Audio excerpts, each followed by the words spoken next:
তো মাশাআল্লাহ আগের বারের চেয়ে এবার আমাদের ফসলগুলো কিন্তু অনেক গুণে ভালো হয়েছে। আর হ্যাঁ, ফসল ভালো হলেই কিন্তু কৃষকের মুখে হাসি ফোটে। তো আমি আজকে আমার এই ভিডিওর মাধ্যমে দেখানোর চেষ্টা করব যে আমরা কিভাবে জমিতে কাজ করি প্রতিনিয়ত এবং আমাদের কত ঘন্টা দৈনিক কাজ করতে হয়, এরকম কোনো একটা আইডিয়া আপনাদের মাঝে আজকে দিয়ে যাব ইনশাআল্লাহ। তো ভিডিও শুরু করার আগে একটি কথা আপনাদেরকে বলে রাখি, আমি যে আমার ভিডিওর মাধ্যমে জমিগুলো দেখানোর চেষ্টা করব এগুলো কিন্তু সবগুলো জমি আমাদের নিজস্ব, অর্থাৎ আমাদের নিজস্ব জমি। আমরা এগুলোতে প্রতিবারের ন্যায় এবারও ফসল ফলিয়েছি।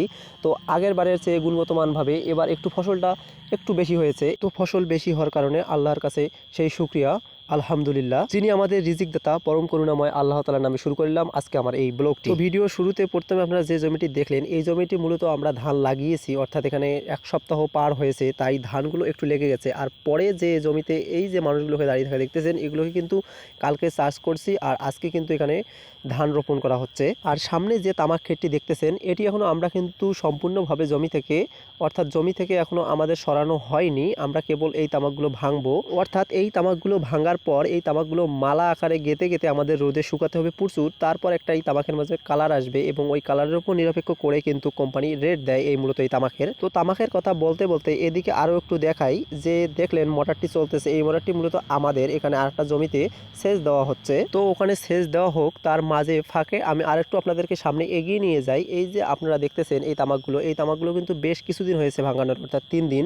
যদিও আমরা লোক আবার এই তামাকগুলো মালা আকারে তৈরি করতে পারি নাই, এখন অবশ্য একজনকে পেয়েছি, তিনি মূলত এই তামাকগুলো মালা তৈরি করবেন। তারপর রোদে শুকানো দেওয়া হবে এবং তারপর শুকানোর পর যখন একটা কালার চলে আসবে তখন কিন্তু এই তামাকগুলো আমরা এখান থেকে বাসায় নিয়ে যাব। তো তামাকের পর্ব শেষ হতে না হতেই আমরা চলে আসলাম আর একটু সামনে। এই যে দেখতে পারতেছেন জমিটা, যে জমিটাতে এই যে তামাকের গাছগুলো দাঁড়িয়ে রয়েছে, মূলত আমাদের কাজ হচ্ছে আজকে এই জমিটা সম্পূর্ণরূপে পরিষ্কার করা। অর্থাৎ এই জমি থেকে আমাদের এই তামাকের গাছগুলো সরাতে হবে। সরাই ফেলার পর এই জমিতে মূলত আমরা পানি ঢোকাবো এবং পানি ঢোকানোর পর আমরা এই জমিতে ধান রোপণ করব। তো এখন একটু ভিডিওর মাধ্যমে দেখানোর চেষ্টা করি যে এই জমিতে এই যে গাছগুলো আমরা কিভাবে এখান থেকে সরাই এবং কোথায় রাখি। তো সরানোর কথা বলতে বলতেই পেছন থেকে আমার ডাক পড়েছে, অর্থাৎ এই জমির যে গাছগুলো আছে আমাকে পরিষ্কার করতে হবে। তো আমি একটা কোদাল নিয়ে কাজ একরকম শুরু করে দিয়েছি। এই প্রথমে এই গাছগুলোকে এভাবে কাটতে হয় এবং কাটার পর নিচে যে মাটিটুকু লেগে থাকে এগুলো আবার দা দিয়ে পরিষ্কার করতে হয় এবং পরিষ্কার করার শেষে এগুলোকে আবার অন্যত্র জায়গায় রাখতে হবে। এবং আমরা এই কাজগুলো কিন্তু খুব তাড়াহুড়ার সহিত করতেছি, যদিও আমাদের ধান গাড়া একটু পিছিয়ে গিয়েছে,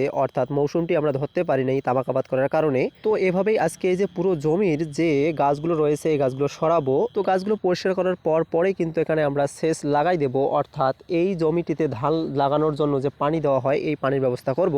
তো ভিডিওতে আজকে আর বাড়াইতে পারলাম না, নেক্সট ভিডিওতে আপনাদেরকে দেখাবো কিভাবে আমরা এই জমিটি প্রস্তুত করি।